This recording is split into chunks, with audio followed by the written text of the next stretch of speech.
ನಮಸ್ಕಾರ ಸ್ನೇಹಿತರೆ, ಎಲ್ಲರಿಗೂ PKV ಕನ್ನಡ ಯೂಟ್ಯೂಬ್ ಚಾನಲ್ಗೆ ಸ್ವಾಗತ ಸುಸ್ವಾಗತ.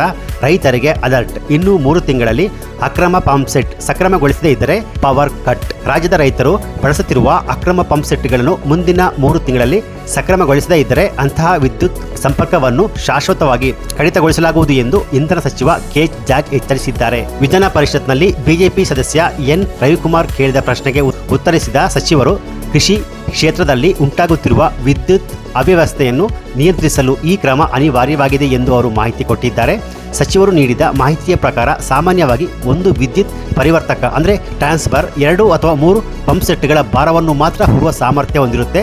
ಆದರೆ ಹಲವೆಡೆ ಒಂದೇ ಟ್ರಾನ್ಸ್ಫರ್ಗೆ 16 ಅಕ್ರಮ ಪಂಪ್ ಸೆಟ್ಗಳನ್ನು ಜೋಡಿಸುತ್ತಿರುವುದು, ಓವರ್ಲೋಡ್ ಉಂಟಾಗಿ ಟ್ರಾನ್ಸ್ಫರ್ಗಳು ಪದೇ ಪದೇ ಸುಟ್ಟು ಹೋಗುತ್ತಿರುವುದು ಕಂಡು ಬಂದಿದೆ. ಹಾಗಾಗಿ ಟ್ರಾನ್ಸ್ಫರ್ಗಳ ದುರಸ್ತಿ ಮತ್ತು ಬದಲಾವಣೆಗಾಗಿ ಸರ್ಕಾರ ಮತ್ತು ವಿದ್ಯುತ್ ಇಲಾಖೆಗೆ ಹೆಚ್ಚಿನ ಆರ್ಥಿಕ ಹೊರೆ ಉಂಟಾಗುತ್ತೆ ಎಂದು ಸಚಿವರು ಮಾಹಿತಿ ಕೊಟ್ಟಿದ್ದಾರೆ. ರಾಜ್ಯದಲ್ಲಿ ಒಟ್ಟು 4,50,000 ಕೃಷಿ ಪಂಪ್ ಸೆಟ್ಗಳಿದ್ದು, ಇದರಲ್ಲಿ ಈಗಾಗಲೇ 2,75,000 ಲಕ್ಷ ಪಂಪ್ ಸೆಟ್ಗಳನ್ನು ಸಕ್ರಮಗೊಳಿಸಲಾಗಿದೆ.